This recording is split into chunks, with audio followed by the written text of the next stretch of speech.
그럼 첫 번째로 목차는 인상 깊었던 내용을 먼저 소개하고, 그리고 바뀐 생각들을 소개하고, 그리고 앞으로 삶에서 적용할 것들을 마지막으로 소개하면서 발표를 마치겠습니다. 첫 번째 인상 깊었던 내용은 부자 아빠와 가난한 아빠의 대비입니다. 우선 중학교를 중퇴한 마이크의 아버지는 하와이 최고의 부자 아빠로 책에서 묘사되고, 대학 학사에 대학원 박사 학위까지 보유한 고학력자인 기요사키의 아버지는 경제적 어려움에 시달리는 가난한 아빠로 책에서 묘사됩니다. 따라서 이는 학력과 직장의 안정성, 또 수입을 동일시하는 저희의 통념을 완벽히 뒤집는 사례라고 생각이 들어서 인상 깊었습니다.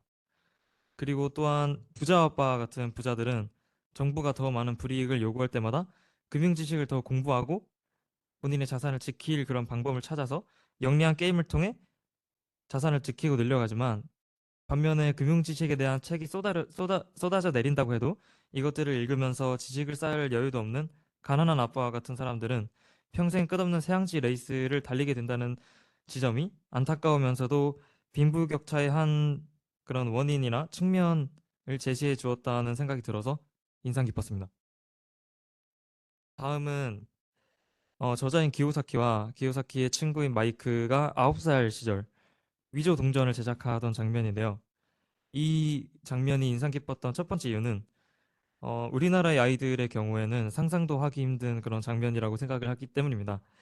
우리나라 사회적 분위기에 따르면은 어린 나이의 아이들은 그저 학교만 잘 다니고 또 부모님의 지원을 받으면서 잘 자라기만 하는 것 이상의 무언가는 무모한 짓이라고 여겨진다고 저는 생각했고요.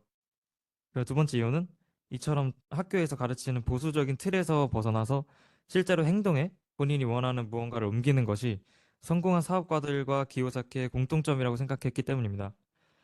가령 워렌 버핏은 6살 무렵 이웃들에게 껌을 팔고 11살의 나이에 처음 주식을 매수하고 고등학교 시절에 첫 사업을 열었다고 합니다. 그리고 일론 머스크는 12살 무렵 본인이 직접 만든 비디오 게임을 팔면서 사업을 시작했다고 합니다.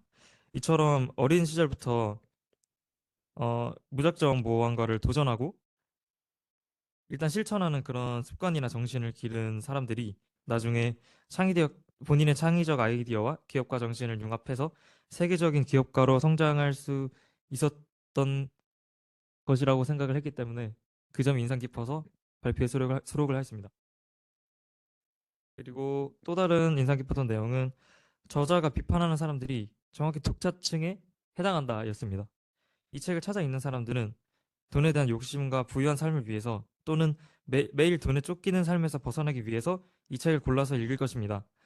하지만 저자는 이 책에서 돈에 대한 두려움과 욕망에 사로잡혀 있는 위와 같은 부류의 사람들을 날카롭게 비판한다고 느꼈습니다. 이처럼 저자가 책에서 비판하는 사람들이 정확히 독자층에 해당하는 것이 상당히 흥미로운 지점이었기에 수록하였습니다. 그리고 제일 인상 깊었던 저자의 말은 부자들은 아무것도 소유하지 않는다라는 말이었습니다. 저자는 책에서 부자들은 모든 것을 통제하지만 그 무엇도 소유하고 있지 않다. 기업은 단순한 법적 서류에 불과하다라는 말을 합니다. 이 말이 저에게 너무나 충격적인 그런 말이었는데요. 기업이라는 것은 저에게는 상상도 할 수 없을 만큼 뭔가 굉장히 위대하고 거대한 조직이었습니다. 그리고 그 대표로 있는 CEO라는 사람은 더욱 그렇게 느꼈습니다. 하지만 하지만 책에서 저자는 저의 이런 통념 같은 것을 완전히 반박해버리고 부자는 기업을 소유하지 않고 그저 그것을 재산을 지키는 도구로 사용한다라고 제시를 해주어서 기업을 바라보는 또 다른 그런 시점을 저에게 제공해 주었기에 인상 깊었습니다. 그리고 바뀐 생각들을 소개하겠습니다. 첫 번째는 투자에 대한 인식입니다. 저는 최근까지도 투자는 도박이라는 인식이 강하게 있었습니다. 하지만 이제 책에서 저자가 자기가 하는 일을 잘 알면 도박이 아니다. 무작정 돈을 붓고 기도를 올린다면 그게 바로 도박이다. 라는 했는데요. 그 문장을 보고 생각이 완전히 바뀌게 되었습니다. 제가 투자는 도박이라는 인식이 강하게 왜 있었는가를 잘 고찰을 해봤는데 제가 지금까지 겪은 투자자들은 정말 도박을 하고 있었다고 저는 느꼈습니다. 아무런 배경 지식 없이 그냥 무작정 돈을 그냥 투자한 뒤에 언제 어디서든 항상 불안해하고 심지어 각종 동아리나 어떤 그런 소규모 모임 이런 데에서도 휴대폰을 놓지 않고 수시로 시세를 확인하고 또 이제 주식이나 비트코인에 물렸다고 또 이제 술을 굉장히 퍼마시는 분들 많이 봤기 때문에 부정적인 인식이 생길 수밖에 없었던 것 같습니다.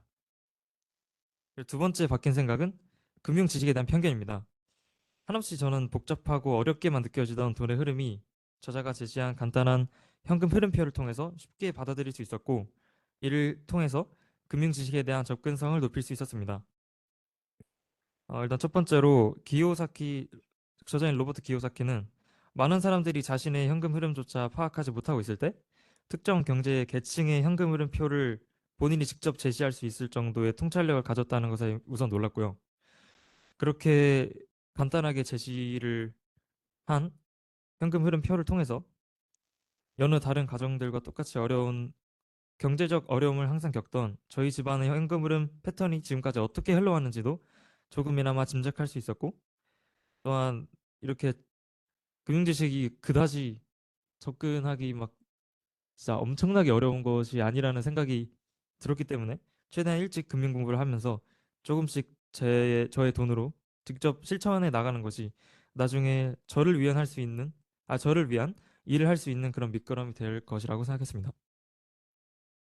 마지막으로 삶에서 적용할 것들을 소개하고 발표를 마치겠습니다. 첫 번째는 미래를 위한 또 하나의 선택지라는 제목을 지어봤는데요. 저는 우선 20살이기 때문에 아직 한참 어리고 또 가능성이 풍부하다고 생각합니다.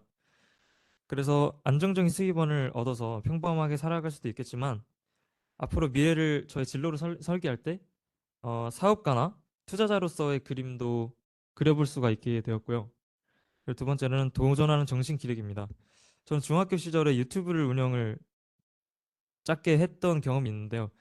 어, 저희 일상에서 유용하게 쓸 수 있는 그런 IT 기기들의 되게 유용한 그런 기능들을 짧게 영상으로 한 1, 2분 내외로 편집해서 올리는 그런 유튜브였는데 중학교 1학년 때 이 유튜브를 했는데 그 나이에서 운영한 유튜브 치고는 조회수가 나쁘지 않게 나왔습니다.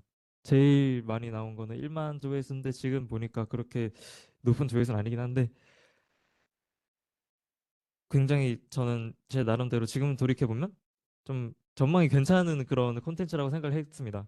하지만 영상 제작 실력이 스스로 부족하다는 이유로 그냥 그대로 그만두어 버렸습니다. 지금 생각하면 굉장히 후회하고 있는데요.